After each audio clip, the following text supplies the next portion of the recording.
We all know the story. It's one of the more dramatic episodes in the life and ministry of Jesus, and sometimes it catches us short because the sweet, loving Jesus we usually think of seems to act out of character. In a fit of anger and indignation, Jesus overturns the tables of the money changers in the temple and drives out those who were selling cattle, sheep, and doves for people to offer to the priests to be sacrificed. And of course, it happens shortly after Jesus' entry into Jerusalem on Palm Sunday. There's only one problem. The Gospel of John places this dramatic event at the beginning of Jesus' ministry, while the synoptic Gospels, Matthew, Mark, and Luke, all place it at the beginning of Jesus' last week, in the days immediately preceding his passion and crucifixion. Odd, isn't it? Is it another anachronism? Or is it perhaps a mistake on John's part? Or is there something else going on? Let's find out. Hello, I'm Stuart Baskin, pastor of First Presbyterian Church of Tyler, Texas, and this is your daily devotional for Wednesday, March 6th, 2024. All this week I'm reading through the Gospel readings for Lent in Year B of the Revised Common Lectionary, since this year we're departing from the lectionary in order to follow the themes of our Lenten study. This story from the Gospel of John is the Gospel reading for the third Sunday in Lent, which means we would have read it this past Sunday if we were following the lectionary. So, in my introduction, I threw out a bit of a red herring. Because of the location of the story of the cleansing of the temple in John and how it differs so dramatically from the synoptic Gospels, I set it up as a quandary. Actually, there's not much here to raise our eyebrows, not much to see. The simple truth is that the Gospels never intended to be historically accurate summaries of Jesus' ministry, at least not in the way we think of it.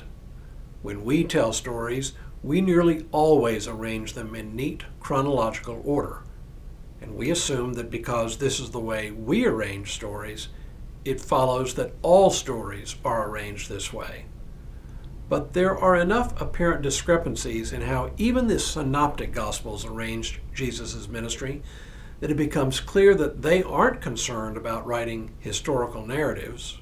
Instead, they take things from the life and ministry of Jesus and arrange them theologically or thematically, which is to say, it is no big deal that John places this story early on in Jesus' ministry. Here's a portion of John's account of the cleansing of the temple. The Passover of the Jews was near, and Jesus went up to Jerusalem. In the temple, he found people selling cattle, sheep, and doves, and the money changers seated at their tables. Making a whip of cords, he drove all of them out of the temple, both the sheep and the cattle. He also poured out the coins of the money changers and overturned their tables. He told those who were selling the doves, "Take these things out of here. Stop making my Father's house a marketplace." His disciples remembered that it was written, "Zeal for your house will consume me."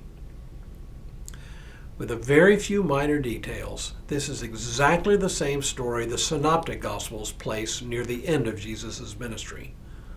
One of the things that makes John's Gospel account different from the synoptics is that he places Jesus in Jerusalem at least 3 times, and maybe even 4, for the Passover celebration. It's why, for example, we traditionally assume Jesus' ministry to have lasted 3 years. Like the synoptic Gospels, John agrees that this event takes place in Jerusalem during the festival of Passover. John just happens to locate it during the first of Jesus' trips to Jerusalem for the Passover season. Which leads to the question, if the Gospel writers arrange things thematically and theologically rather than chronologically, why did John place this story where it is at the beginning of the Gospel? There is, of course, no definitive answer, but it's a pretty fair bet that it is to frame the ministry of Jesus in terms of purification. For example, in the story immediately before the cleansing of the temple, when Jesus changed water into wine, notice that he directed the stewards to fill 6 large jars of water. The critical detail is what kind of jars they were. Quoting John, "Now standing there were 6 stone jars for the Jewish rites of purification, each holding 20 or 30 gallons. And now in the temple, he drives out the money changers and the folks selling cattle, sheep, and doves." It is, in essence, an act of purification. So John may really be setting up the gospel to be read through the lens of purification. As a season of preparation, then, what better theme than purification to frame the season of Lent? Tomorrow, a serpent and a Messiah. But for now, may God continue to bless you and keep you in all that you do this day and in all the days ahead.